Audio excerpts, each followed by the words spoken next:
En las zonas más altas del Himalaya hay un reino antiguamente prohibido para los extranjeros, un secreto del mundo conservado intacto durante siglos, hasta que recientemente se abrieron sus fronteras por primera vez. Se trata del reino de Mustang. Aquí se encuentran los últimos vestigios que perduran del viejo mundo. Los monasterios budistas, el arte sagrado del antiguo Tíbet. Se desmoronan por el abandono desde hace más de 500 años y quizás se pierdan para siempre. Son monasterios del siglo XV de un valor inestimable. Se trata de obras maestras.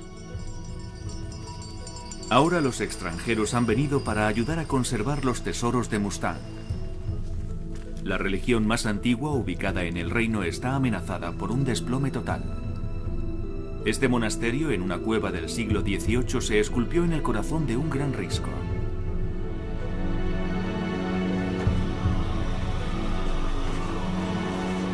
La mayor parte de él se ha erosionado y ha dejado un sepulcro secreto aislado, probablemente sin posibilidad de recuperación.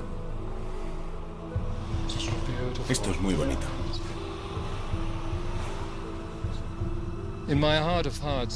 En lo más profundo de mi corazón, siento que si hiciéramos algo mal, podríamos causar más conflictos y preocupaciones a la gente que si se desplomara por sí solo. Este templo con el tiempo se desmoronaría por el precipicio. Con él desaparecerían obras maestras de un mundo perdido. No hay nada que los expertos extranjeros puedan hacer para evitarlo. Por ello, los habitantes de Mustang se preguntan, ¿qué pasará con el resto de nuestros tesoros? No teníamos ni idea de cuál era nuestra función. Los primeros occidentales que vinieron aquí en los últimos tiempos han provocado mucha irritación y han fomentado una especie de desconfianza entre los habitantes de la zona. Ahora el problema es el acercamiento a Shangri-La. Este reino aislado del Himalaya plantea un gran dilema. Los dioses se despegan de las paredes y las únicas personas capaces de solucionar el problema son forasteros. ¿Se les puede confiar a ellos el arte sagrado de Mustang?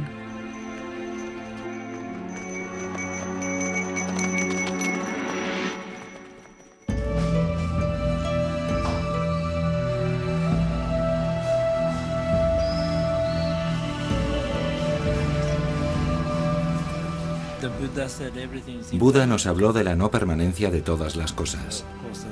Y por supuesto la vida no es eterna. Nada es eterno.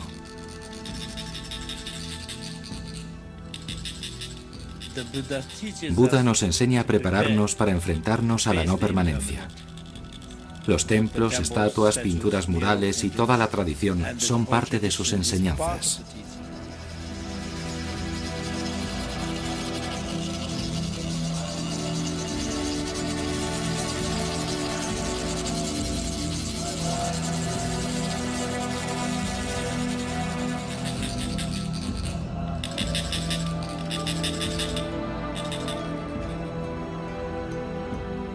Para los budistas solo tenemos una estancia temporal en la tierra. Pero de la muerte y la destrucción procede el renacimiento. En realidad, yo y la mayoría de la gente con la que trabajo aquí tenemos una sensación de no permanencia. Todo lo que nos rodea, el paisaje, el ambiente, te das perfecta cuenta de lo breve que es la vida. Realmente pienso que este es el simbolismo de Mustang. Los tesoros escondidos de los monasterios de Mustang son ejemplos trágicos de la no permanencia. Estas manifestaciones son muestras inestimables del arte sagrado que se desmorona de las paredes. Un equipo de restauradores internacionales intenta recuperarlos. El lama Guru Gyaltsen, monje tibetano, hace un viaje a la ciudad medieval de Lomantang para supervisar el trabajo de los restauradores. El lama más importante del mundo le ha enviado. Un viaje de 8 días le llevará a las zonas más altas del Himalaya, a la ciudad legendaria del arte sagrado y los templos. Tengo la impresión de que voy de peregrinación, porque estos lugares son sagrados para mí. No he estado nunca en Mustang. Es en realidad mi primera visita. En otra época, Mustang perteneció al Tíbet. Pero Nepal lo reclamó como distrito y finalmente se estableció como área restringida en la que los forasteros no eran bienvenidos. La gente de Lomantang, Capitolio de Mustang, son ciudadanos de Nepal, pero étnicamente son tibetanos. La gente de Mustang son tibetanos, hablan el idioma tibetano y su cultura es de origen tibetano. Mustang es la tierra intacta y eterna. Es el reino más alto del mundo. Aquí, la vida es como era hace 500 años.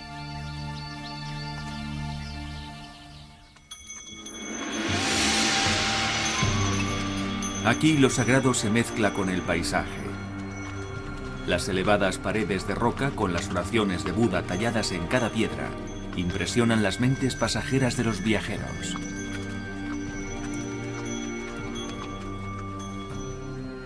Las estructuras religiosas forman parte del arte como una forma de mostrar al mundo la filosofía budista.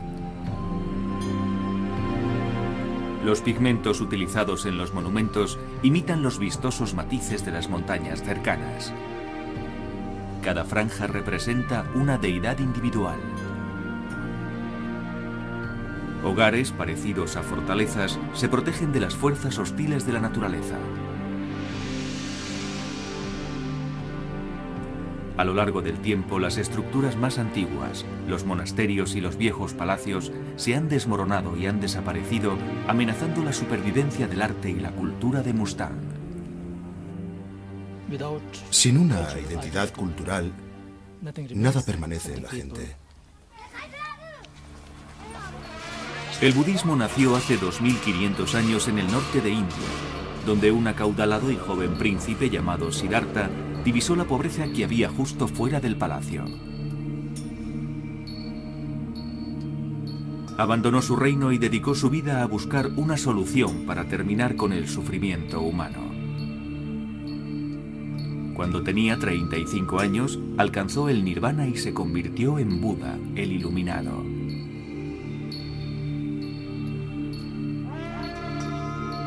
Hoy en día, la población budista de todo el mundo supera los 500 millones de personas. Durante casi 1000 años, el budismo se ha desarrollado en el Tíbet. Casi cada pueblo tenía un monasterio. Cada familia enviaba por lo menos a un hijo a la escuela para que fuera monje. Más de un cuarto de la población tibetana está formada por monjes y religiosas.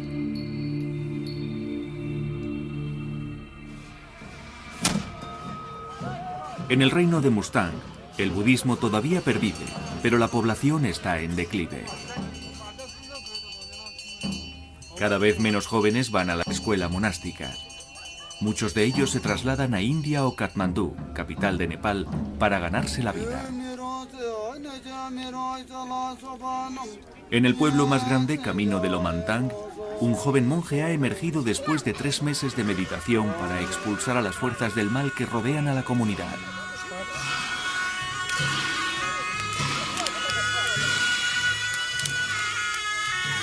Se trata de una depuración anual y toda la ciudad se presenta.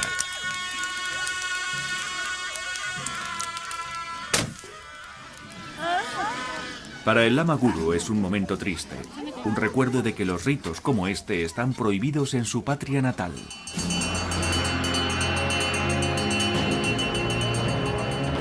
El Tíbet, tal y como lo conoció el Lama Guru, ya no existe. Él, como otros muchos, huyó de su país cuando todavía era niño. En el año 1950, China invadió el Tíbet. Toda nación arraigada en la fe budista se convirtió en una tierra mortal de todo lo sagrado. La religión se declaró ilegal. Se asesinaron a más de 1 millón de tibetanos, una sexta parte de la población. Torturaron sistemáticamente a los monjes y las religiosas. Se destruyeron más de 6.000 monasterios, con el arte tan valioso que contenían.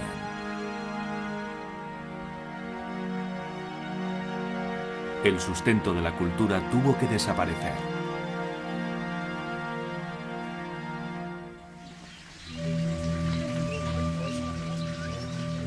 Mustang es hoy en día uno de los últimos vestigios de la cultura tibetana. Y es por lo que el Lama Guru ha llegado tan lejos. Para él es un viaje al pasado. Yo tenía alrededor de 6 o 7 años cuando abandoné el Tíbet con mis padres. Como te puedes imaginar, tengo un recuerdo muy ligero de todas las cosas. Mi hermano mayor tuvo que irse a China. En aquella época recogían a muchos jóvenes para que se educaran con las costumbres chinas. Al principio iba en la espalda de mi madre. Todavía recuerdo el paso por esas montañas tan altas cubiertas de nieve, con mi hermano delante con un pico. Siempre corríamos peligro de caída. En el camino a Lomantang hay una cueva escondida donde se dice que las deidades emanan de las paredes. Los budistas vienen en peregrinación para ver si emergen en forma humana. Un anciano lama que se escapó del Tíbet es el encargado de conservar la cueva. Nos explica que aquellos que pueden ver a las deidades están muy cerca de conseguir la iluminación espiritual. La gente que tiene un gran desarrollo puede reconocer a las deidades en cualquier cosa. Y la gente que no se ha desarrollado en la práctica espiritual no puede ver nada.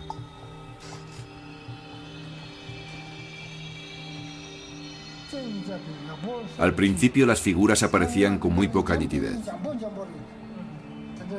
pero ahora se ven con más claridad. Para los creyentes, alrededor de 50 figuras humanas emergen de las paredes de la cueva, donde no hay ninguna muestra evidente de intervención con ninguna herramienta humana. Para los budistas, no son simples objetos, sino que creen que transmiten presencias vivas.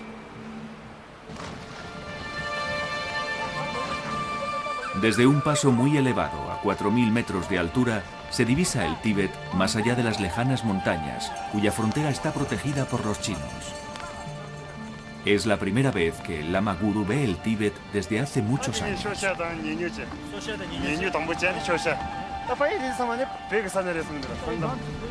Las banderas de los oradores en el cordel envían palabras de compasión a su tierra natal.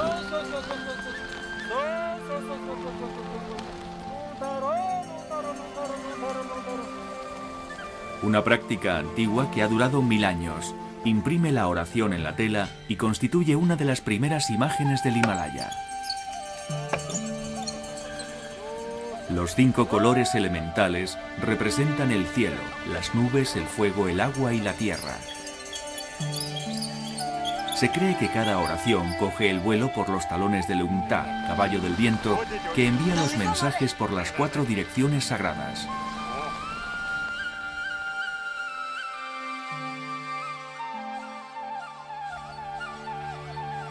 En el valle de abajo, Lomantang, la ciudad real prohibida.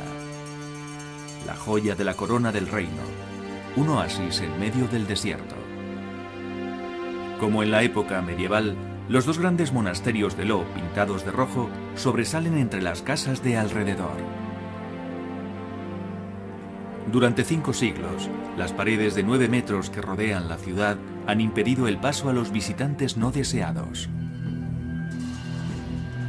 En sus buenos tiempos, la riqueza de Lomantang era legendaria, así como su primer dirigente, un caudillo tibetano que poseía un impresionante palacio blanco que todavía alberga a su descendiente directo, el rey de Mustang. Los primeros reyes de Mustang construyeron los monasterios más grandes de la zona, Tubchen y Champa. Convocaron a los artistas más célebres del momento para que adornaran este espacio sagrado. Los reyes eran muy religiosos. Tenían mucho interés en conservar la tradición y la cultura. Esta fue la época más gloriosa de la era Mustang.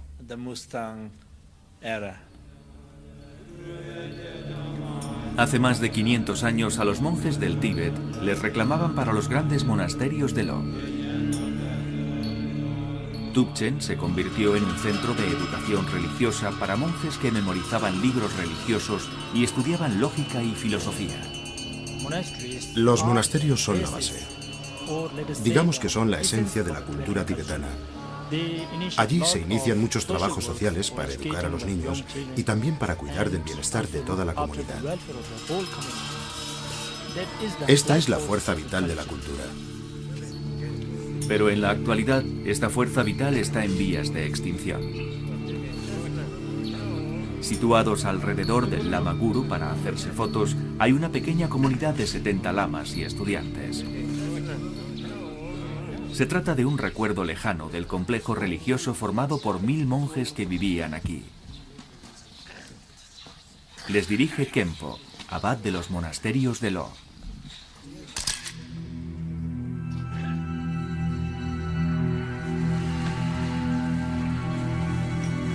El Lama Guru recibe la bendición de Khenpo para entrar en el monasterio de Tubchen por primera vez.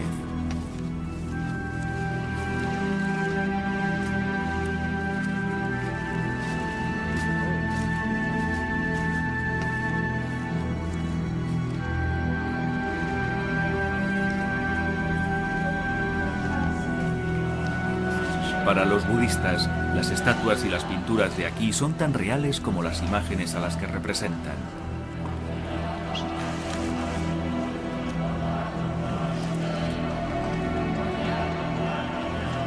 Reluciente entre las ruinas está la estatua de Buda, fundador de la fe budista.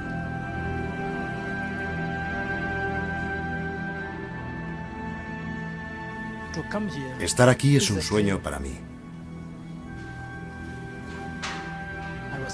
Estoy muy asombrado por cómo floreció el budismo hace 500 años en estas regiones. Pero me entristece mucho comprobar cómo se han deteriorado las cosas. Las condiciones en las que se encuentran son desalentadoras.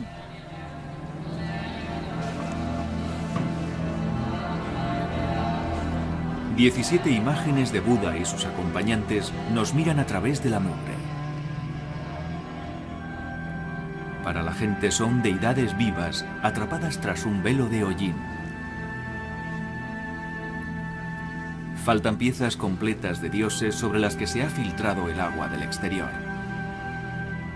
El deterioro es tan grande que oculta la grandeza del arte, incluso ante los ojos del experto arquitecto John Sunday. Cuando entré la primera vez, ya me habían informado del deterioro.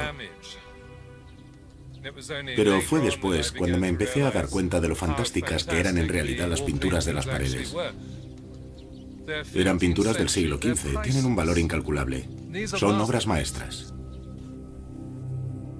John Sunday está poniendo en práctica su experiencia y su técnica como arquitecto para salvar Tubchen y su arte. El templo es un ejemplo clásico de la arquitectura tibetana tradicional. Un gran vestíbulo individual con 35 columnas que soportan un tejado plano, causa principal de los problemas de Tubchen. La lluvia entra por la unión del tejado con las paredes y ha destruido varias pinturas murales. Tubchen se desmorona lentamente y con él la cultura que contiene. Nadie lo ha utilizado para rendir culto desde hace más de 100 años. Recuerdo la primera vez que entré aquí y vi este rayo de sol que entra del tejado. Y justo en ese rayo había una anciana sentada vestida de negro. Y dije, ¿quién es? Ellos me dijeron, es la señora que se encarga de encender las lámparas de aceite. Entonces les pregunté, ¿no hay nadie más? Y me contestaron, no, casi todos han muerto. Entonces, ¿qué hacemos aquí? ¿Restaurar un templo donde solo viene una persona? Para nosotros, lo más importante es devolver la vida a este lugar. Así que imagínate, viendo lo enorme que era, yo pensaba, ¿por dónde empezamos? Estaba desmoralizado por completo. John Sunday empezó contratando a personal local para levantar el tejado. Había que cambiar la mayor parte del mismo. Es una excavación al pasado, extraer vigas podridas con siglos de antigüedad. En el corte de las vigas poníamos estas piezas redondas de madera y directamente encima de ellas piedras planas que sacábamos del río. Después 2 capas de barro. El barro o la arcilla es la única tecnología de Mustang. Cada trabajo requiere una fórmula concreta, una mezcla precisa de ingredientes combinados con una cierta consistencia. Los habitantes de la zona son maestros en la colocación del barro, alquimistas de la tierra, y el conocimiento que tienen del barro local es de un valor incalculable para John Sunday. Después de restaurar el Angkor Wat de Camboya, nada le sorprende de la arquitectura asiática. Sin embargo, ganarse la confianza de la gente de Mustang se ha convertido en una especie de reto nuevo para él. Todo el mundo que viene aquí comenta, esto debe de ser algo parecido a vivir en la época medieval. Los políticos son realmente bizantinos. Y hemos tenido que abrirnos paso con muchas cosas al tratar con la comunidad. Con un creciente interés foráneo por estos monasterios, la gente de Lo se ha llegado a sentir propietaria de este patrimonio. ¿Y qué piensan de nuestro trabajo? Muchos ciudadanos son reacios a poner sus tesoros sagrados en manos de occidentales. Recuerdo la primera advertencia que me hicieron cuando me dijeron que podíamos ir a Mustang. Tened cuidado con la gente de allí, os vais a dar cuenta de que son particularmente difíciles y tienen mal carácter. Me di cuenta de que lo más importante era ganarse la confianza de la gente. Cuando supimos que iban a financiar la restauración del monasterio, corrimos para aceptarlo y pensamos, vaya, nos van a dar algo a cambio de nada. El rey de Mustang preside una reunión en la ciudad, una de las muchas que se celebran últimamente para sopesar las ventajas de aceptar fondos del exterior.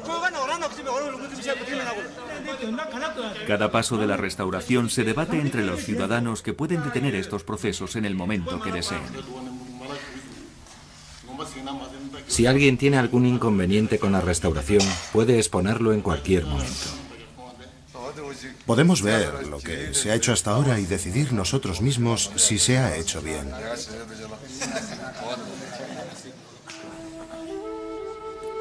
Ahora que el tejado está reparado, John tiene autorización para entrar a limpiar las deidades de Tubchen. La limpieza la llevará a cabo Rodolfo Luján, restaurador especializado en arte asiático que procede de Roma, cualificado en las mismas técnicas que se utilizaron para la restauración de la Capilla Sixtina. La Capilla Sixtina estaba cubierta de hollín, polvo, humo y distintas capas de materiales de naturaleza diversa. ¿Y qué tenemos aquí? Exactamente lo mismo. Ninguna diferencia. ¿Y qué encontramos debajo de todas estas capas de suciedad y todo lo demás? Colores. Colores brillantes. Para limpiar estos dibujos sin levantar la propia pintura, se utilizará una mezcla de disolventes cuidadosamente mezclados. Se comienza con una mezcla de alcohol etílico y bicarbonato amónico en polvo, ambos conocidos por la capacidad para disolver la grasa y la suciedad de la superficie. Con una combinación errónea, el resultado sería catastrófico. Arrancaría los pigmentos realizados con piedras semipreciosas de hace 500 años. Ahora podemos probar con un poco aquí, sobre el oro. Hicimos muchas pruebas de limpieza. Aplicamos nuestras soluciones limpiadoras con pañuelos de papel o con algodón. Y llegamos a encontrar una forma muy segura de limpiar, utilizando un disolvente que elimina lo que está encima de la pintura, pero deja la misma intacta.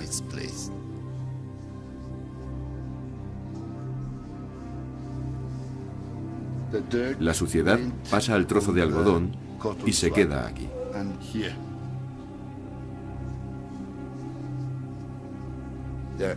Hay algunas zonas y algunos pigmentos que necesitan un cuidado especial. Por ahí vamos con mucho cuidado.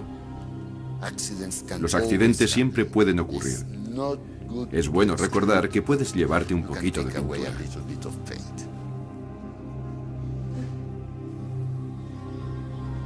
Después de muchos años, el agua ha arrancado la pintura del yeso y ha deteriorado la uniformidad.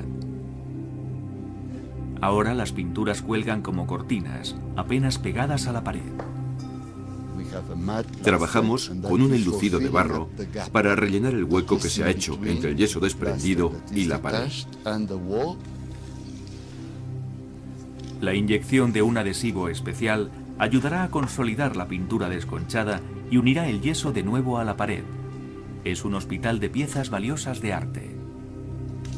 Con el mortero líquido inyectado a través de la superficie de la pintura, las cavidades se rellenan y se pegan con un empuje final.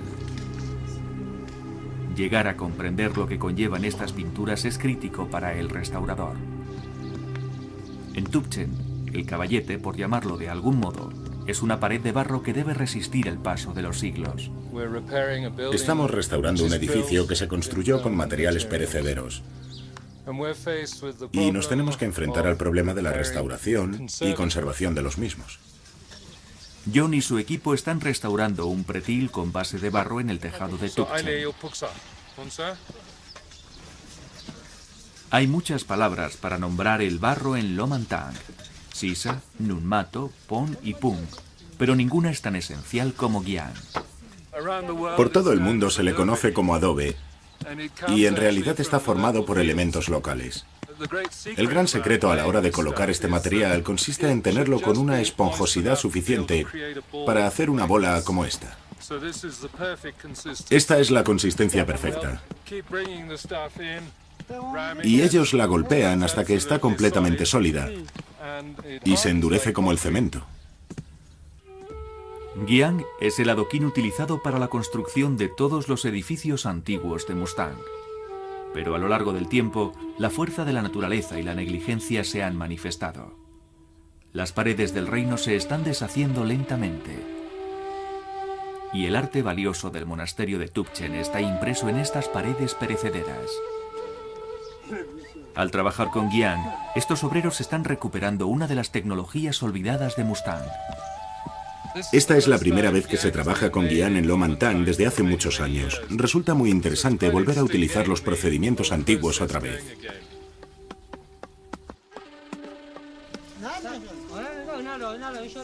Otro tipo de barro que se recoge en las montañas de la zona puede impedir que el agua entre a través del tejado de Tübingen. Este tipo de barro en particular contiene sal y nuestra intención es extenderlo por el tejado para que éste se empape la próxima vez que llueva. La sal se une con la solución y penetra por los intersticios del barro. Se hincha y proporciona una membrana al tejado que es en realidad resistente al agua.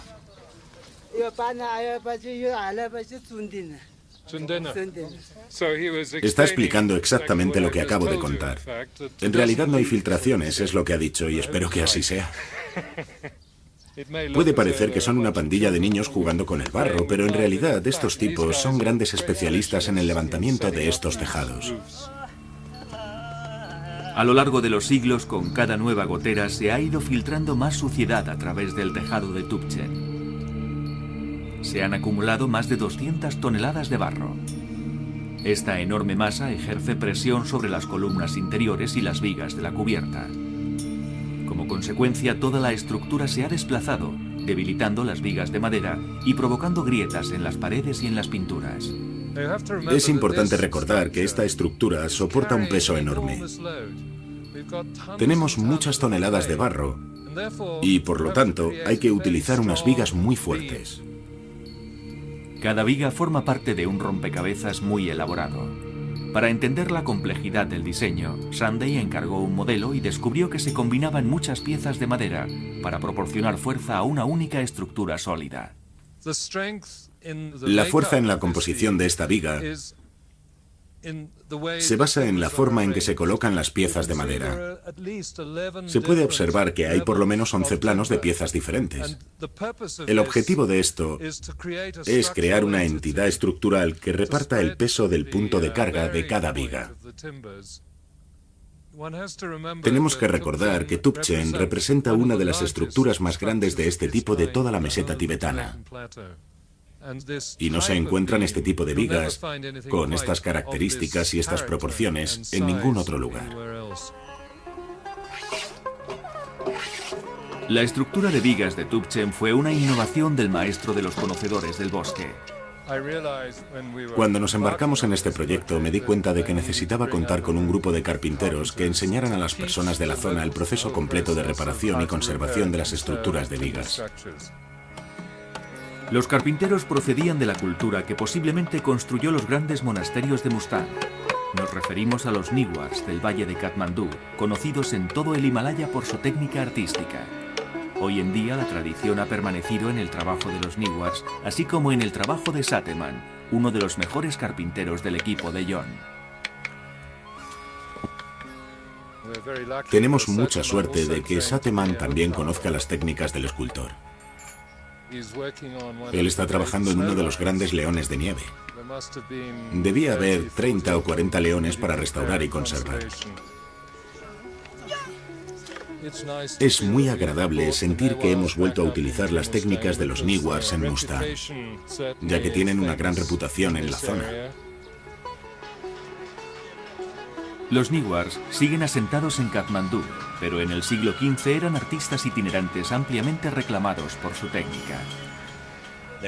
Además son unos escultores fantásticos, tanto con la piedra como con el metal. En el Tíbet en particular, encontramos esta riqueza cultural budista con mucha frecuencia, lo que realizó la función de un imán con los Newars porque los lamas del Tíbet preferían trabajar con ellos.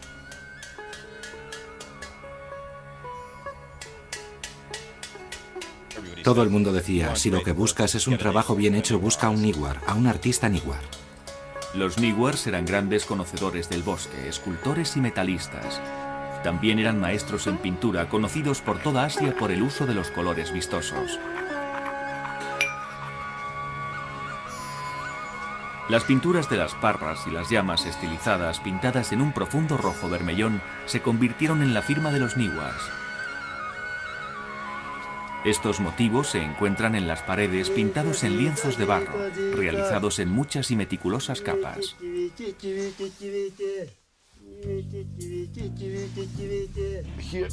Aquí nos encontramos con una técnica muy desarrollada de utilizar el barro. Una mezcla de paja, barro y agua con excrementos de vaca forman la primera capa. La paja hace la función de capa aislante y separa las pinturas de la pared original. Los excrementos de vaca ayudan a pegar la mezcla de paja a la pared. Arriba del todo nos encontramos con una especie de grava, una gravilla muy fina. La grava hace las veces de cojín para las pinturas separándolas de la paja. Y por supuesto, de nuevo una capa de excrementos de vaca. La técnica de pegar la grava con excrementos es una especie de método que se extiende y después se arroja. Encima de esta capa sin refinar, nos encontramos con otras capas más finas realizadas con el barro de la zona. La uniformidad de la superficie se consigue extendiendo 3 capas de barro cada vez más finas. Finalmente, encima de esta capa tan pulida, tenemos una capa muy fina que se llama sha, realizada con un barro blanco muy fino que probablemente se mezclaba con un pegamento animal y después se pulía. La técnica se conoce como seco o pared seca. Este método fue vital para Miguel Ángel para pintar el fresco de la Capilla Sixtina, un método similar pero con yeso húmedo. Asimismo lo utilizó Leonardo da Vinci para pintar la Última Cena en seco. Simultáneamente se pintaron las paredes de Tubchen. El Tíbet del siglo XV, en paralelo con la Europa del siglo XV, experimentaba un renacimiento del arte. Sorprendentemente, ambas culturas, sin ninguna conexión conocida, pintaban paredes utilizando técnicas similares. El restaurador italiano Luigi Fieni utiliza una cámara de infrarrojos para comprobar si existen huellas del maestro, artista de las pinturas originales que se encuentran bajo la pintura. ¿Existen huellas o alguna pista que nos pudieran revelar quién hizo estas obras maestras? Utilizo esta cámara de infrarrojos para intentar descubrir lo que hay bajo la superficie pintada. Esta cámara revela una diferencia entre los bocetos preliminares y la pintura final. Las pruebas de la existencia de los bocetos se aprecian en los márgenes. Los bocetos hacían las veces de directrices o anteproyectos de las imágenes finales.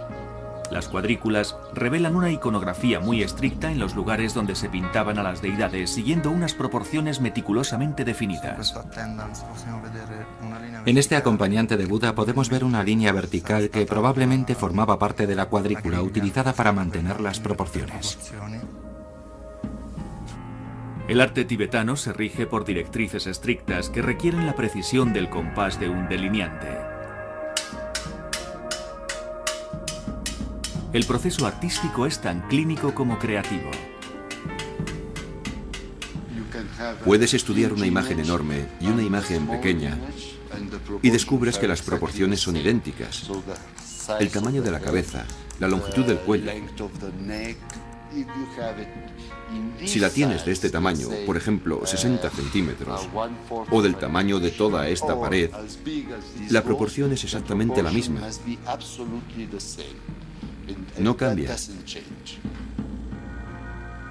El arte budista no se ha diseñado para la expresión personal.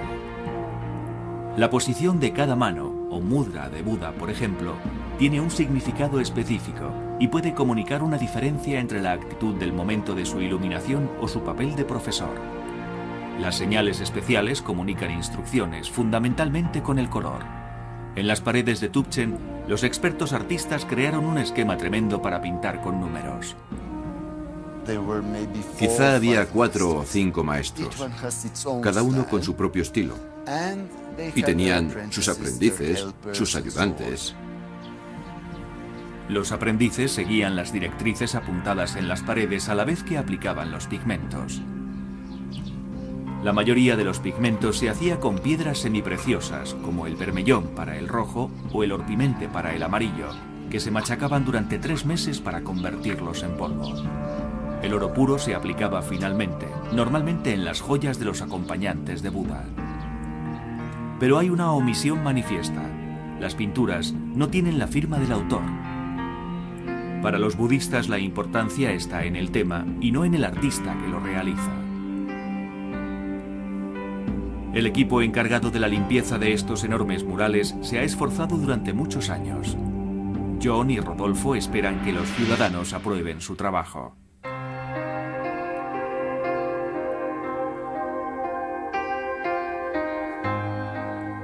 Como si se retirara una cortina por primera vez, Rodolfo está aturdido por la calidad de los trabajos que ha dejado al descubierto.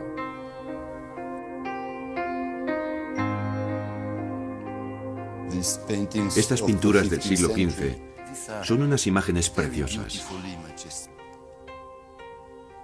La técnica era perfecta. La calidad de los pigmentos. La propia ejecución de las pinturas es extremadamente refinada. Yo diría que son excepcionales. Son lo mejor de la pintura. La calidad con la que nos encontramos aquí, en Tubchen, la podemos ver también en el periodo del Renacimiento italiano. Y quizá la calidad es todavía mejor que los propios nombres, como Leonardo, Miguel Ángel, Rafael y los demás. Aquí nos encontramos con excelentes artistas totalmente desconocidos. ¿A quién veneramos si ni siquiera conocemos sus nombres? No quiere decir que a los artistas no les preocupara la fama o la gloria. En realidad, como todos los artistas, estaban muy orgullosos de su capacidad, de su talento, y muy ilusionados con el reconocimiento de lo que hacían, pero simplemente no existía la costumbre de poner una firma. Les conocían en la corte, los reyes, los grandes lamas y los vecinos, y eso era más que suficiente. Pero eso no es suficiente para los historiadores especializados en arte de hoy en día que discuten de dónde procede la tradición artística de estas pinturas. Reconozco muchas características de los Newars. Veo la preferencia por el rojo como color dominante. Veo los gestos de las manos, la manera de pintar las manos. Reconozco la utilización del rojo sobre el rojo, las barras en los fondos. Todo es muy metafórico, muy simbólico. Todos son elementos de los Niwars.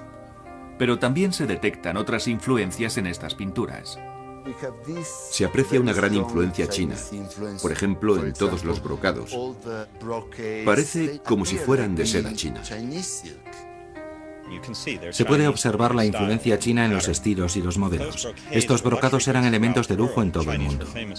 Los brocados chinos eran muy famosos por la seda.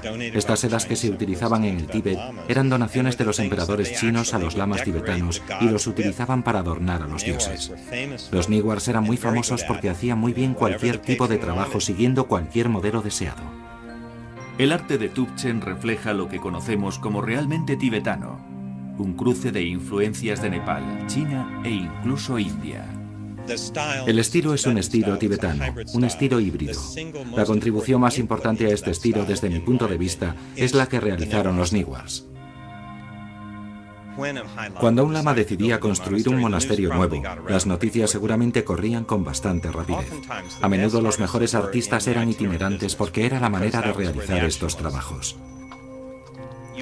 Se puede relacionar en cierto sentido con el Renacimiento italiano, donde vemos que los grandes artistas italianos se movían en realidad por todo el continente europeo para llevar a cabo los deseos y encargos de los reyes, príncipes, papas y cardenales. Los que tenían más dinero conseguían a los mejores artistas. Las imágenes de Tubchen constituyen un documento histórico sobre la vida de Buda. Sus orejas, muy largas con el paso de los años por el peso de las joyas, representan su condición principesca, pero la escasez de adornos refleja su renuncia a todos los bienes materiales. Pero ¿cómo transmiten estos murales ya limpios las enseñanzas de Buda?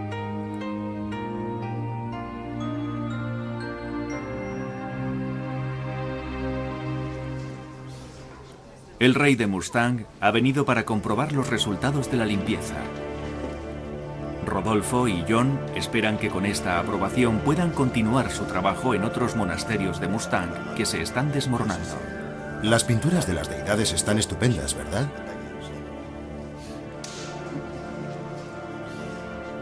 Hay consenso, un trabajo bien hecho. Pero hay algo que no está bien del todo. ¿Pueden pintar también esta grieta? Sí. Estaría mejor si solucionan eso. Desde el punto de vista del rey, el trabajo del restaurador no ha terminado. Tienen que completar las deidades pintando las partes que faltan. Deberían intentar pintar las partes que faltan tal y como estaban antes. Necesitamos la colaboración de los expertos para que nos ayuden a restaurar el arte tal y como estaba en el pasado. Entonces el trabajo estará bien terminado. Pero si con la restauración no se completan las pinturas, entonces habrá provocado más perjuicios que beneficios. Tenemos que rendir culto a lo que hay. El arte del interior de Tubchen está lleno de grietas y faltan muchas piezas. Para la gente de Lo, estas imperfecciones pintarrajean a los dioses en vida. En algunos lugares, cortan literalmente a los dioses en dos partes. Aquí tenemos que reconstruir enormes zonas de las pinturas. En Europa, lo dejaríamos tal y como lo encontramos, en un estado, digamos, muy arqueológico. Pero este no es el concepto que tienen aquí. Necesitan que completemos la imagen. El rey Khenpo le ha pedido al Lama Guru que valore la situación. Aquí se puede observar cómo los dos puntos no coinciden. Es una grieta muy pequeña. Y en este caso, me planteaba dejarla tal y como está. Es muy clara, por lo que se puede oscurecer. Oscurecer un poco de tal forma que el ojo no aprecie la propia grieta. Sí, porque si no parecería una pequeña cicatriz. Exacto. El Lama Guru ve las grietas como si fueran cicatrices que deforman a las deidades. Estas piezas artísticas tienen un significado concreto. No se restauran simplemente por el bien del arte. Por eso, en estos trabajos uno tiene que pensar en el punto de vista de las personas de la zona. La restauración, en este sentido, significa solucionar cualquier cosa que esté estropeada y hay que repararla completamente.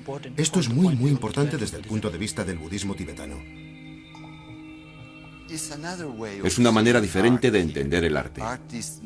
El arte no es lo que nosotros entendemos por arte, sino parte de la vida cotidiana de la zona. No se pretende conservarlo y colocarlo en una urna de cristal, sino que viven en contacto con él. Aunque entiendan el punto de vista de los anfitriones budistas, los restauradores creen que su función es conservar lo que existe y no interpretar lo que falta. Rodolfo completará las pinturas de algunas zonas, pero utilizará suaves sombreados con rayas para diferenciar su trabajo del original. La restauración con acuarela se puede quitar en cualquier momento que se desee. Y el resultado final, a simple vista, incorpora las acuarelas a la pintura como si de lo mismo se tratara. Pero allí donde los huecos son enormes, Tubchen debería quedarse sin restauración. Aquí se puede apreciar que hemos puesto este yeso blanco y después hemos pintado lo que faltaba. De esta forma, completamos una imagen sin hacer ninguna interpretación, únicamente rellenando una línea roja. Ese es el compromiso que tenemos entre la cultura oriental y la occidental. De esta forma, creo que podemos llegar a un buen acuerdo a la hora de unir y respetar ambos puntos de vista. Pero la gente quiere ver las pinturas completas, y para que así sea, buscarán a alguien que lo haga. Cuando observas los murales incompletos y deteriorados, sentimos que falta algo. Hay muchos casos en la historia de los monasterios, el arte y los ídolos budistas en los que se aprecia este deterioro. Pero siempre hay alguien que toma la iniciativa de restaurarlos. Si quieren contratar a un buen pintor, yo les aconsejaría que fuera un pintor muy bueno, un gran maestro, porque igualar la forma en que está pintado el original, desde mi punto de vista, es imposible. En primer lugar, sería muy costoso. En segundo lugar, la calidad de la pintura y el sentido de este tipo de arte, según mi criterio, pertenece a un periodo diferente en el tiempo. Yo no sé, si quieren hacerlo con pinturas comerciales, pinturas acrílicas, eso depende de ellos. Si los restauradores y la gente de Mustang no llegan a un acuerdo, el resto de los monasterios del reino se podría perder durante la discusión filosófica. John quiere empezar a trabajar en Champa, el monasterio más antiguo de Lomantang, pero primero tiene que tener permiso de la comunidad. Los ciudadanos se reúnen para tomar una decisión final.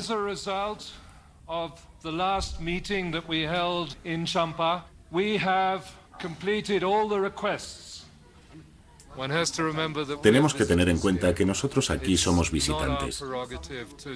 No nos corresponde imponer nuestro criterio a la comunidad local. Quizá podemos orientarles, podemos aconsejarles, pero son ellos los que tienen que tomar una decisión final. Yo creo que al final nuestra influencia y nuestra pasión por estas pinturas triunfarán.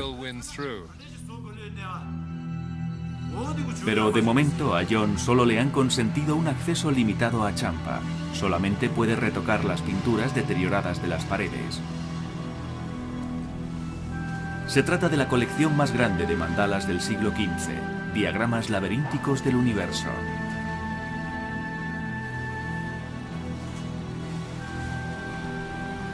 Son muy frágiles. En muchos casos, están literalmente colgando de las paredes y cualquier vibración podría provocar su caída. Las vibraciones se pueden llegar a convertir en un grave problema para los monasterios de Tubchen y Champa, ya que el reino se encuentra al borde de la transformación. La cultura del caballo, único medio de transporte durante siglos, está a punto de modificarse. Ya se está construyendo una carretera, la primera carretera de Mustang, que pronto pasará por el mismo loft. Si todo se desarrolla como está previsto, los camiones circularán peligrosamente muy cerca de los monasterios y pueden provocar el derrumbamiento de los mismos con la misma intensidad que una serie de terremotos pequeños. El efecto directo es que se puede comenzar desmoronando parte de las estructuras históricas. Y después de un tiempo determinado, se hará una zona urbanizada que finalmente sacudirá literalmente la estructura hasta el punto del derrumbamiento. Evidentemente estas zonas necesitan carreteras, pero se trata de decidir bien dónde se construye esa carretera. Si hay muchos vehículos, la cultura del caballo desaparecerá. Las cosas cambian año tras año. En la actualidad nuestra cultura sigue anclada en el pasado. Y hasta que yo muera, tengo esperanza de que continúe así. En Tubchen, el monasterio restaurado, se aprecian señales de que la cultura del pasado está experimentando un resurgimiento. 3 empresarios tibetanos con permiso para cruzar la frontera han venido en peregrinación a ver el lugar sagrado. En la zona donde vivo, solo hay un monasterio con 5 monjes. Los chinos destruyeron todos los demás durante la revolución. Por primera vez en el último siglo, la comunidad se reúne para rendir culto aquí. Desde que el Tíbet perdió su independencia y por culpa de las restricciones que todavía hoy existen, como monje me siento muy agradecido de poder estar aquí y dar una charla en este monasterio tan preciado. La vida ha vuelto a Tubchen y para celebrar este acontecimiento se encienden 10.000 lámparas de aceite. Las antiguas lámparas brillan alumbrando el cambio. Todo el concepto de budismo gira en torno a la no permanencia de las cosas. Por lo tanto, tenemos que asumir que nuestro trabajo tampoco es permanente. El futuro de este reino escondido es incierto. Pero según el pensamiento budista, todo está en el proceso de la desaparición, pero también en el de regreso.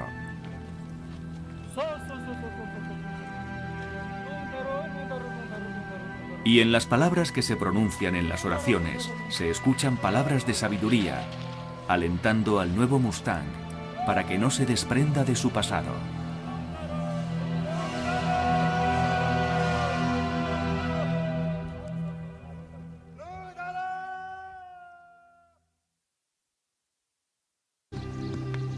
En Tubchen, el caballete, por llamarlo de algún modo, es una pared de barro que debe resistir el paso de los siglos. Estamos restaurando un edificio que se construyó con materiales perecederos. Y nos tenemos que enfrentar al problema de la restauración y conservación de los mismos. John y su equipo están restaurando un pretil con base de barro en el tejado de Tubchen. Hay muchas palabras para nombrar el barro en Lomantang: Sisa, Nunmato, Pon y Pung, pero ninguna es tan esencial como Gyan. Por todo el mundo se le conoce como adobe y en realidad está formado por elementos locales. El gran secreto a la hora de colocar este material consiste en tenerlo con una esponjosidad suficiente para hacer una bola como esta. Esta es la consistencia perfecta. Y ellos la golpean hasta que está completamente sólida y se endurece como el cemento. Gyan es el adoquín utilizado para la construcción de todos los edificios antiguos de Mustang. Pero a lo largo del tiempo, la fuerza de la naturaleza y la negligencia se han manifestado. Las paredes del reino se están deshaciendo lentamente. Y el arte valioso del monasterio de Tubchen está impreso en estas paredes perecederas. Al trabajar con Gyan, estos obreros están recuperando una de las tecnologías olvidadas de Mustang. Esta es la primera vez que se trabaja con Gyan en Lomantang desde hace muchos años. Resulta muy interesante volver a utilizar los procedimientos antiguos otra vez.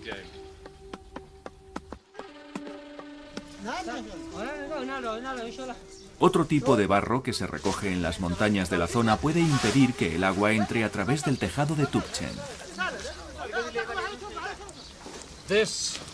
Este tipo de barro en particular contiene sal y nuestra intención es extenderlo por el tejado para que éste se empape la próxima vez que llueva.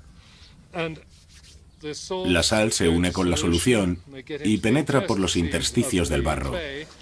Se hincha y proporciona una membrana al tejado que es en realidad resistente al agua.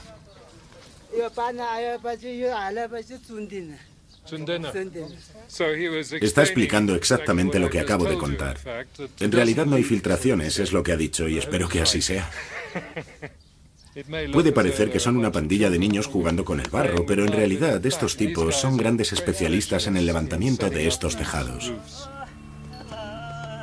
A lo largo de los siglos, con cada nueva gotera se ha ido filtrando más suciedad a través del tejado de Tübingen.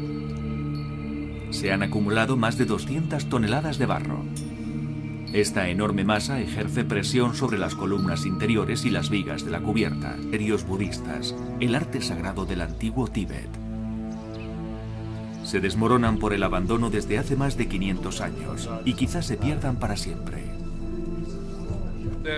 Son monasterios del siglo XV de un valor inestimable. Se trata de obras maestras. Ahora los extranjeros han venido para ayudar a conservar los tesoros de Mustang. La religión más antigua ubicada en el reino está amenazada por un desplome total. Este monasterio, en una cueva del siglo XVIII, se esculpió en el corazón de un gran risco.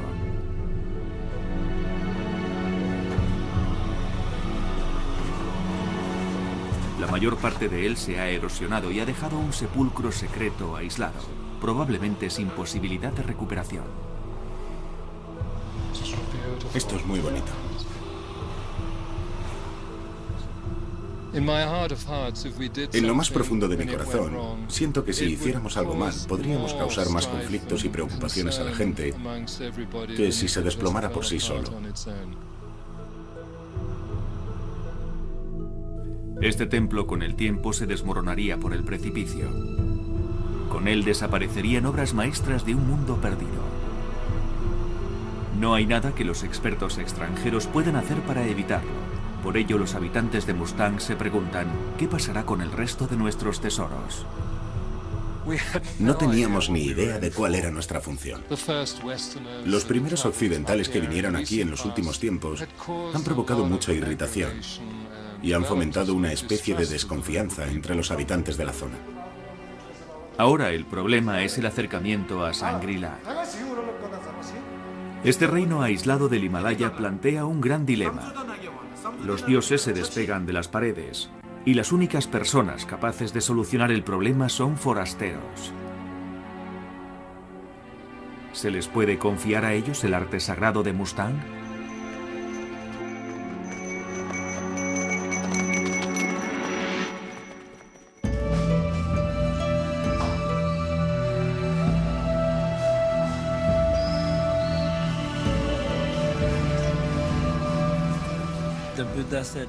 Buda nos habló de la no permanencia de todas las cosas. Y por supuesto la vida no es eterna. Nada es eterno.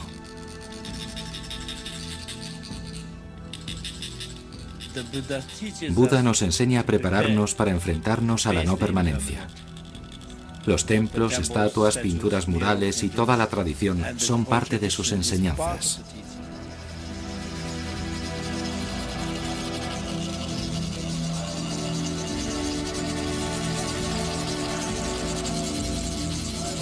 Está en el tema y no en el artista que lo realiza. El equipo encargado de la limpieza de estos enormes murales se ha esforzado durante muchos años.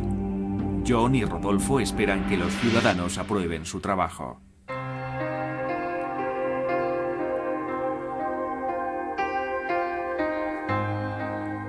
Como si se retirara una cortina por primera vez, Rodolfo está aturdido por la calidad de los trabajos que ha dejado al descubierto.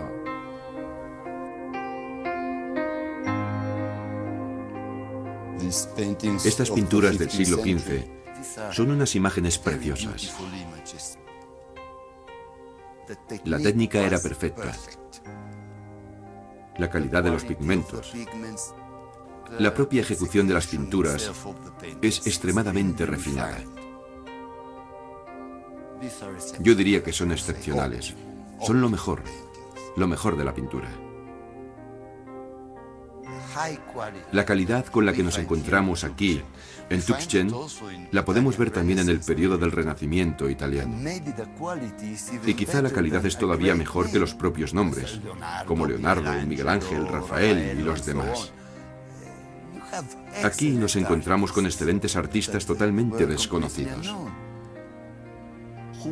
a quien veneramos si ni siquiera conocemos sus nombres. No quiere decir que a los artistas no les preocupara la fama o la gloria. En realidad, como todos los artistas, estaban muy orgullosos de su capacidad, de su talento, y muy ilusionados con el reconocimiento de lo que hacían, pero simplemente no existía la costumbre de poner una firma. Les conocían en la corte, los reyes, los grandes lamas y los vecinos, y eso era más que suficiente. Pero eso no es suficiente para los historiadores especializados en arte de hoy en día que discuten de dónde procede la tradición artística de estas pinturas. Reconozco muchas características de los Newarks. Veo la preferencia por el rojo como color dominante. Veo los gestos de las manos, la manera de pintar las manos. Reconozco la utilización del rojo sobre el rojo, las barras en los fondos. Todo es muy metafórico, muy simbólico. Todos son elementos de los Newarks. Pero también se detectan otras influencias en estas pinturas. Se aprecia una gran influencia china, por ejemplo, en todos los brocados.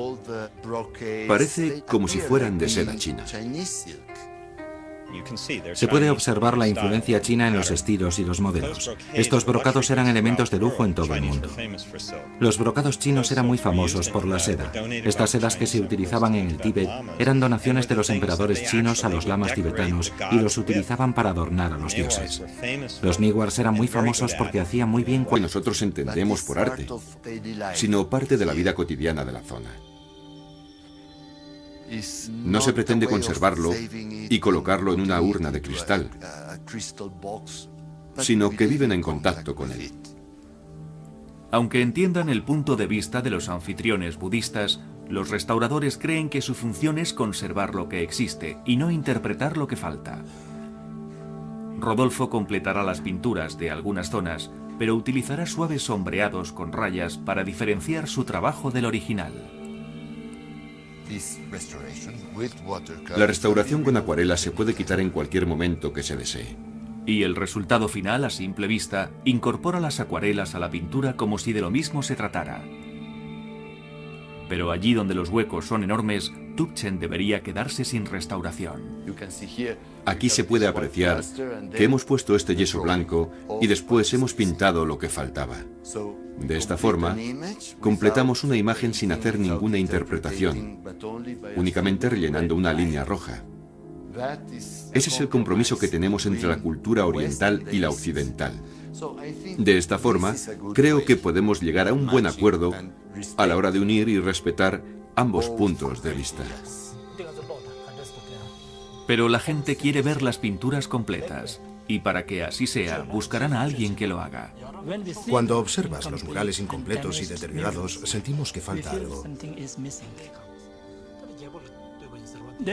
Hay muchos casos en la historia de los monasterios, el arte y los ídolos budistas en los que se aprecia este deterioro.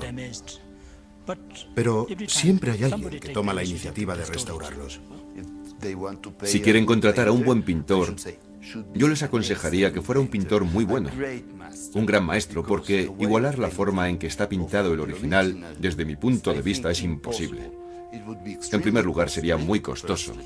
En segundo lugar, la calidad de la pintura y el sentido de este tipo de arte, según mi criterio, pertenece a un periodo diferente en el tiempo. Yo no sé, si quieren hacerlo con pinturas comerciales, pinturas acrílicas, eso depende de ellos. Si los restauradores y la gente de Mustang no llegan a un acuerdo, el resto de los monasterios del reino se podría perder durante la discusión filosófica. John quiere empezar a trabajar en Champa, el monasterio más antiguo de Lomantang, pero primero tiene que tener permiso de la comunidad. Los ciudadanos se reúnen para tomar una decisión final.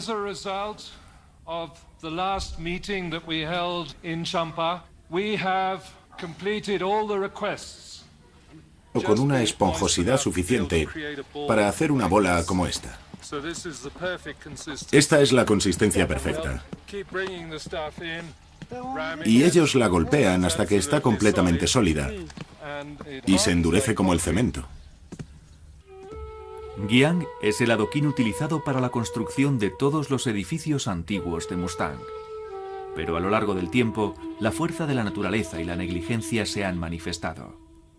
Las paredes del reino se están deshaciendo lentamente. Y el arte valioso del monasterio de Tubchen está impreso en estas paredes perecederas. Al trabajar con Guiang, estos obreros están recuperando una de las tecnologías olvidadas de Mustang. Esta es la primera vez que se trabaja con Guiang en Lomantang desde hace muchos años. Resulta muy interesante volver a utilizar los procedimientos antiguos otra vez.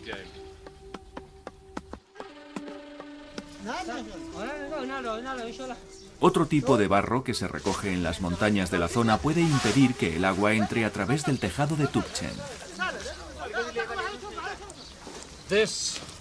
Este tipo de barro en particular contiene sal y nuestra intención es extenderlo por el tejado para que éste se empape la próxima vez que llueva. La sal se une con la solución y penetra por los intersticios del barro.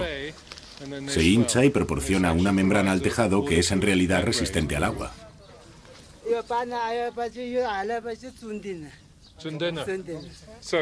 Está explicando exactamente lo que acabo de contar. En realidad no hay filtraciones, es lo que ha dicho, y espero que así sea. Puede parecer que son una pandilla de niños jugando con el barro, pero en realidad estos tipos son grandes especialistas en el levantamiento de estos tejados. A lo largo de los siglos, con cada nueva gotera se ha ido filtrando más suciedad a través del tejado de Tubchen. Se han acumulado más de 200 toneladas de barro. Esta enorme masa ejerce presión sobre las columnas interiores y las vigas de la cubierta. Como consecuencia, toda la estructura se ha desplazado, debilitando las vigas de madera y provocando grietas en las paredes y en las pinturas.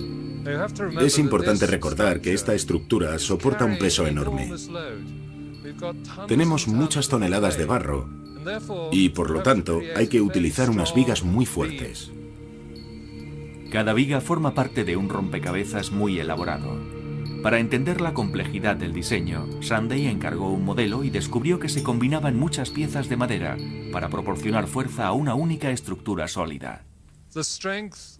La fuerza en la composición de esta viga se basa en la forma en que se colocan las piezas de madera. Se puede observar que hay por lo menos 11 planos de pieza. Abandonó su reino y dedicó su vida a buscar una solución para terminar con el sufrimiento humano. Cuando tenía 35 años, alcanzó el nirvana y se convirtió en Buda, el iluminado.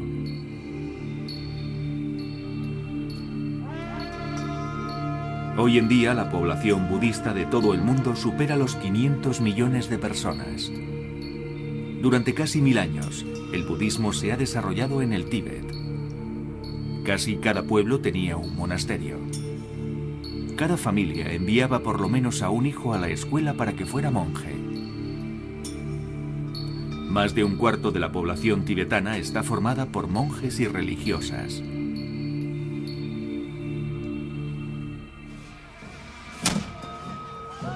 En el reino de Mustang, el budismo todavía pervive, pero la población está en declive. Cada vez menos jóvenes van a la escuela monástica. Muchos de ellos se trasladan a India o Katmandú, capital de Nepal, para ganarse la vida. En el pueblo más grande, camino de Lomantang, un joven monje ha emergido después de 3 meses de meditación para expulsar a las fuerzas del mal que rodean a la comunidad.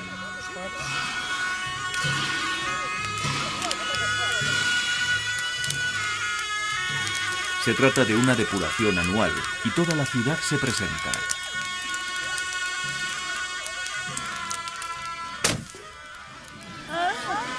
Para el Lama Guru es un momento triste, un recuerdo de que los ritos como este están prohibidos en su patria natal.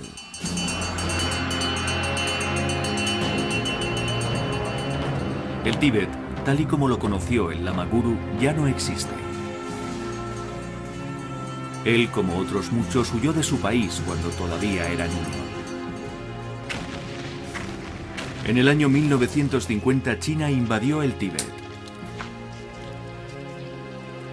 Toda nación arraigada en la fe budista se convirtió en una tierra mortal de todo lo sagrado. La religión se declaró ilegal. Se asesinaron a más de 1 millón de tibetanos, una sexta parte de la población. Torturaron sistemáticamente a los monjes y las religiosas. Se destruyeron más de 6.000 monasterios, con el arte tan valioso que contenían.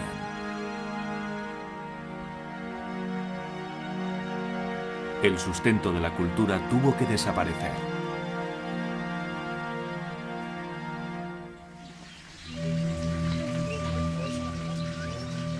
Mustang es hoy en día uno de los últimos vestigios de la cultura tibetana.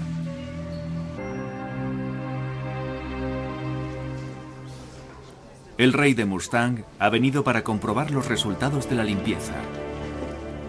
Rodolfo y John esperan que con esta aprobación puedan continuar su trabajo en otros monasterios de Mustang que se están desmoronando. Las pinturas de las deidades están estupendas, ¿verdad?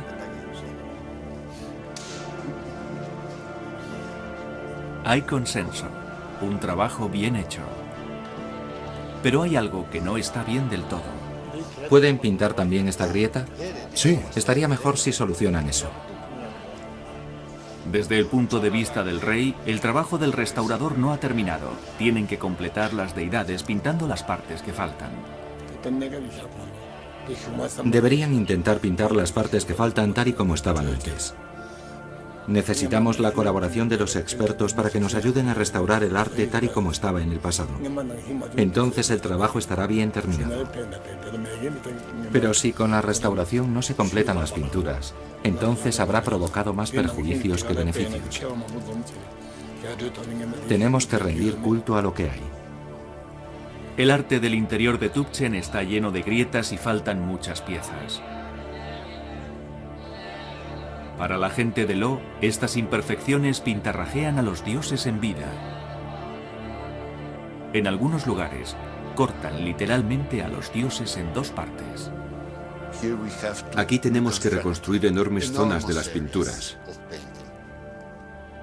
En Europa, lo dejaríamos tal y como lo encontramos, en un estado, digamos, muy arqueológico. Pero este no es el concepto que tienen aquí. Necesitan que completemos la imagen. El rey Khenpo le ha pedido al Lama Guru que valore la situación. Aquí se puede observar cómo los 2 puntos no coinciden. Es una grieta muy pequeña. Y en este caso, me planteaba dejarla tal y como está. Es muy clara, por lo que se puede oscurecer. Oscurecer un poco de tal forma que el ojo no aprecie la propia grieta. Sí, porque si no parecería una pequeña cicatriz. Exacto. El Lama Guru ve las grietas como si fueran cicatrices que deforman a las deidades. Estas piezas artísticas tienen un significado concreto. No se restauran simplemente por el bien del arte. Por eso, en estos trabajos uno tiene que pensar en el punto de vista de las personas de la zona.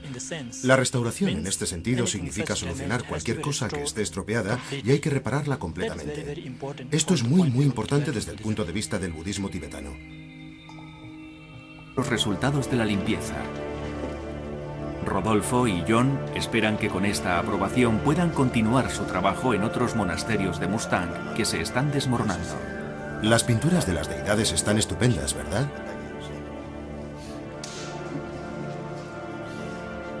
Hay consenso, un trabajo bien hecho. Pero hay algo que no está bien del todo. ¿Pueden pintar también esta grieta? Sí. Estaría mejor si solucionan eso. Desde el punto de vista del rey, el trabajo del restaurador no ha terminado. Tienen que completar las deidades pintando las partes que faltan. Deberían intentar pintar las partes que faltan tal y como estaban antes. Necesitamos la colaboración de los expertos para que nos ayuden a restaurar el arte tal y como estaba en el pasado. Entonces el trabajo estará bien terminado. Pero si con la restauración no se completan las pinturas, entonces habrá provocado más perjuicios que beneficios. Tenemos que rendir culto a lo que hay. El arte del interior de Tübchen está lleno de grietas y faltan muchas piezas.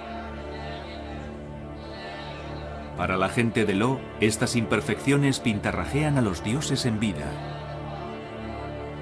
En algunos lugares, cortan literalmente a los dioses en dos partes. Aquí tenemos que reconstruir enormes zonas de las pinturas. En Europa, lo dejaríamos tal y como lo encontramos, en un estado, digamos, muy arqueológico. Pero este no es el concepto que tienen aquí. Necesitan que completemos la imagen. El rey Khenpo le ha pedido al Lama Guru que valore la situación. Aquí se puede observar cómo los dos puntos no coinciden. Es una grieta muy pequeña. Y en este caso, me planteaba dejarla tal y como está. Es muy clara, por lo que se puede oscurecer. Oscurecer un poco de tal forma que el ojo no aprecie la propia grieta. Sí, porque si no parecería una pequeña cicatriz. Exacto. El Lama Guru ve las grietas como si fueran cicatrices que deforman a las deidades. Estas piezas artísticas tienen un significado concreto. No se restauran simplemente por el bien del arte. Por eso, en estos trabajos uno tiene que pensar en el punto de vista de las personas de la zona. La restauración, en este sentido, significa solucionar cualquier cosa que esté estropeada y hay que repararla completamente. Esto es muy importante desde el punto de vista del budismo tibetano. Es una manera diferente de entender el arte. El arte no es lo que nosotros entendemos por arte. Eran grandes conocedores del bosque, escultores y metalistas. También eran maestros en pintura, conocidos por toda Asia por el uso de los colores vistosos. Las pinturas de las parras y las llamas estilizadas, pintadas en un profundo rojo vermellón, se convirtieron en la firma de los Niwas. Estos motivos se encuentran en las paredes pintados en lienzos de barro, realizados en muchas y meticulosas capas.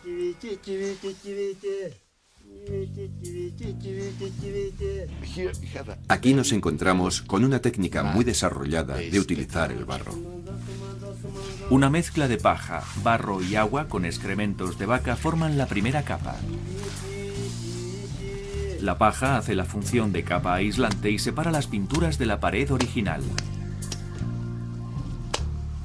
Los excrementos de vaca ayudan a pegar la mezcla de paja a la pared.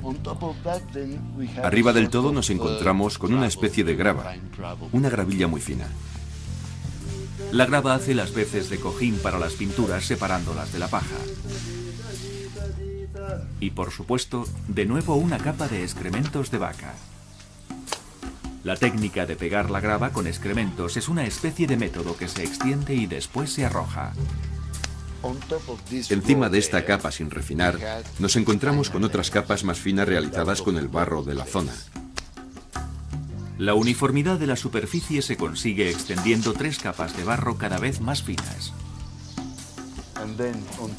Finalmente, encima de esta capa tan pulida, tenemos una capa muy fina que se llama sha, realizada con un barro blanco muy fino que probablemente se mezclaba con un pegamento animal y después se pulía.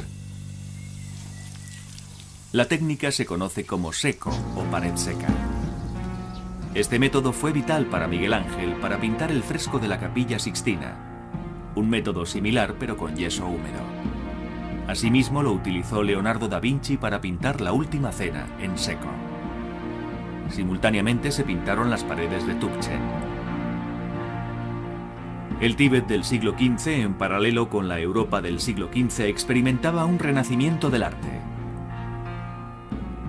Sorprendentemente, ambas culturas, sin ninguna conexión conocida, pintaban paredes utilizando técnicas similares.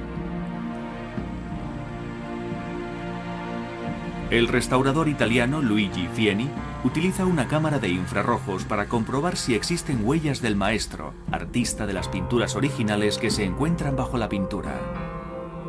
¿Existen huellas o alguna pista que nos pudieran revelar quién hizo estas obras maestras? Y la gente que no se ha desarrollado en la práctica espiritual no puede ver nada.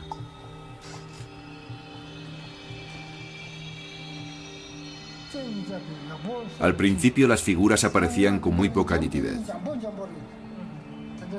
pero ahora se ven con más claridad.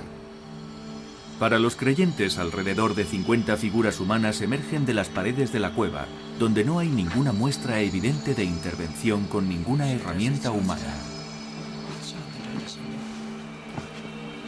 Para los budistas, no son simples objetos, sino que creen que transmiten presencias vivas. Desde un paso muy elevado, a 4.000 metros de altura, se divisa el Tíbet más allá de las lejanas montañas, cuya frontera está protegida por los chinos. Es la primera vez que el Lama Guru ve el Tíbet desde hace muchos años.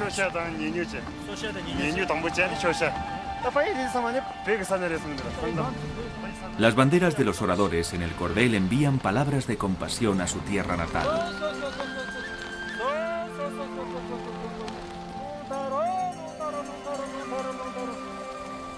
Una práctica antigua que ha durado 1000 años, imprime la oración en la tela y constituye una de las primeras imágenes del Himalaya.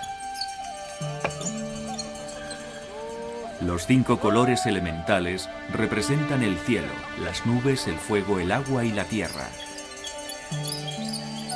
Se cree que cada oración coge el vuelo por los talones del Untá, caballo del viento, que envía los mensajes por las 4 direcciones sagradas.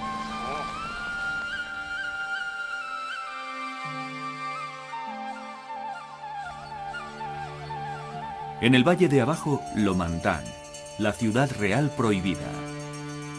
La joya de la corona del reino, un oasis en medio del desierto.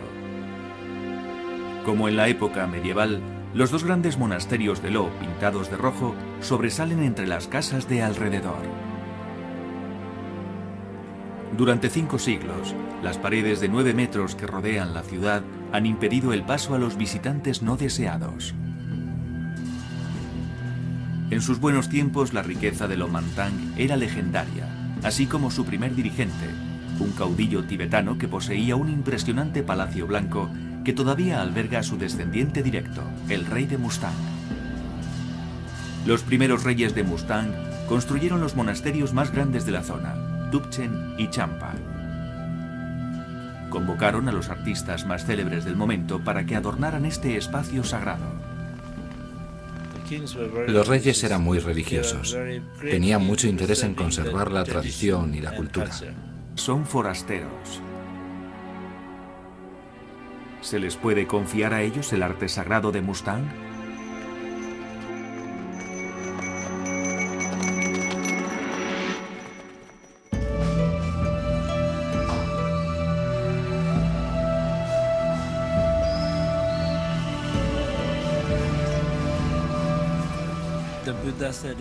Buda nos habló de la no permanencia de todas las cosas. Y por supuesto la vida no es eterna. Nada es eterno.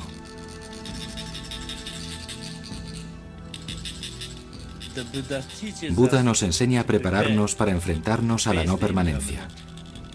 Los templos, estatuas, pinturas murales y toda la tradición son parte de sus enseñanzas.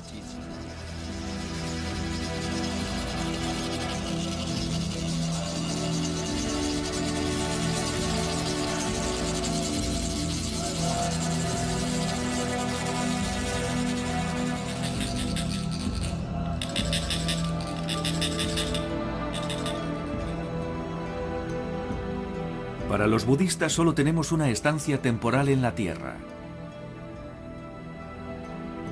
Pero de la muerte y la destrucción procede el renacimiento.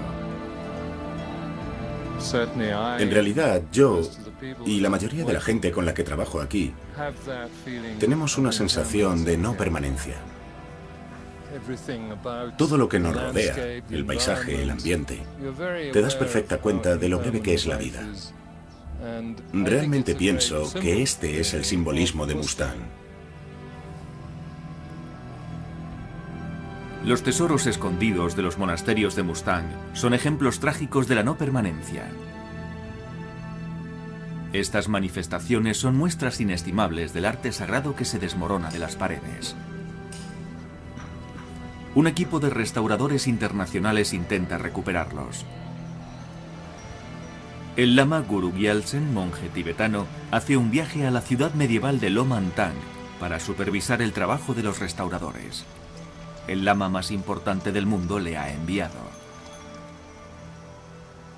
Un viaje de 8 días le llevará a las zonas más altas del Himalaya, a la ciudad legendaria del arte sagrado y los templos.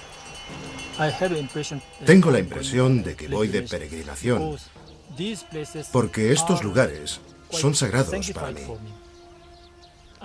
No he estado nunca en Mustang. Es en realidad mi primera visita. En otra época, Mustang perteneció al Tíbet. Pero Nepal lo reclamó como distrito y finalmente se estableció como área restringida en la que los forasteros no eran bienvenidos. El budismo se ha desarrollado en el Tíbet. Casi cada pueblo tenía un monasterio. Cada familia enviaba por lo menos a un hijo a la escuela para que fuera monje. Más de un cuarto de la población tibetana está formada por monjes y religiosas.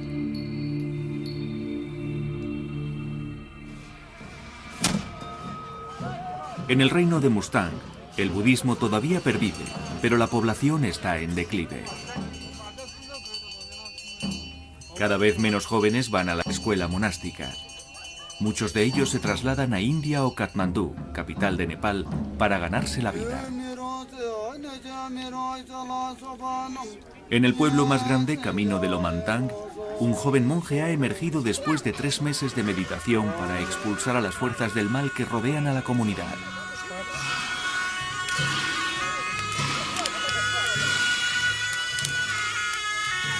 Se trata de una depuración anual y toda la ciudad se presenta.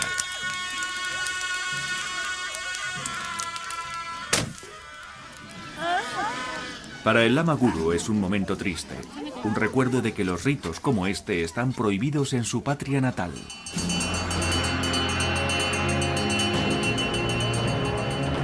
El Tíbet, tal y como lo conoció el Lama Guru, ya no existe. Él, como otros muchos, huyó de su país cuando todavía era niño. En el año 1950, China invadió el Tíbet. Toda nación arraigada en la fe budista se convirtió en una tierra mortal de todo lo sagrado. La religión se declaró ilegal. Se asesinaron a más de 1 millón de tibetanos, una 1/6 parte de la población. Torturaron sistemáticamente a los monjes y las religiosas. Se destruyeron más de 6.000 monasterios, con el arte tan valioso que contenían. El sustento de la cultura tuvo que desaparecer.